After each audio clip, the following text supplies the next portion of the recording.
Welcome to Glaze's Geezer Garage. This week we did a short video on how to shim and glue the gaps here to get the top of the fenders even with the hood surround. It's kind of a process where shimming it actually moves it in a little closer and it raises it up to make it even. So we shimmed it 2 or 3 places. Worked real nice. Got a real nice fit on the hood. I'm real happy with it. So enjoy the video. It's short, but I hope it's very helpful for you. Thanks a lot. Talk to you later. What I'm working on today is the final lineup of the hood. I'm going to shim these fenders up to make follow the contour of the hood better, because this is a stock hood and we know it's right. We assume it's right. But yeah, gonna shim right there, shim those up and then cement those in, but gonna get this hood located correctly first. I have the fenders shimmed here. That's how you do it. You shim these up. Got the gaps all set. I'm really happy with the fit on the hood. This is a stock 63 hood. It's in good shape. It's got a couple, got one hole that it shouldn't have. Somebody put a bolt, too long a bolt in it right here. I have to grind that and patch that up. But the gaps are nice. This is nice. As you can see here, I got a few shims. A couple shims there. And a shim there.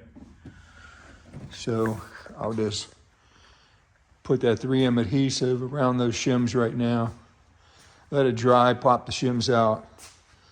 This side's a little bit thicker shims. I don't know why, but the gap's bigger over here, but I'll fill that all in with 3M bondings adhesive. Yep.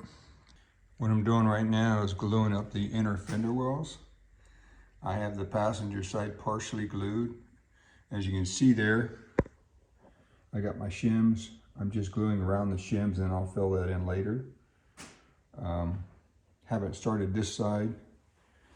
I'll show you. This side's a little bit bigger gap, so I put tape there. So when I push the glue in, it will just go up against the tape. Hopefully, that's the plan. So let me finish this passenger side here. Get that smoothed out and glued up.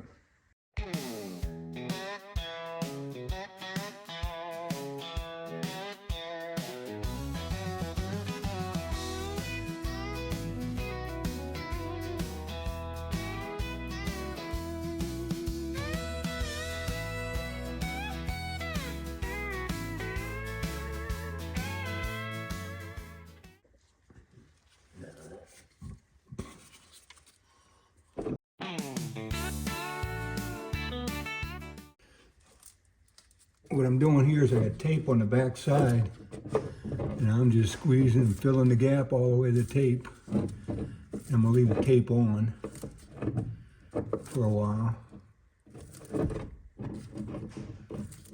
then just dress that other side once it's dry. With this thick of a joint, the bonding cement will tend to want to run out. So I'm just going to leave that tape on there.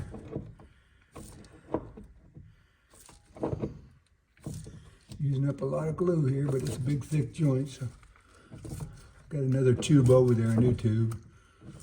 This one should do it.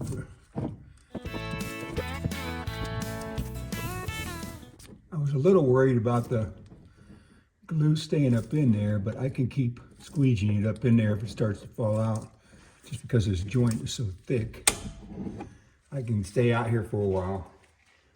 When the glue starts to set up a little bit, I can make sure it's tucked up in there nicely.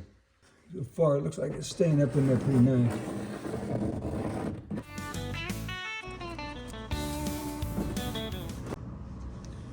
Again, I just clean things up with acetone. I just like to keep it kind of neat.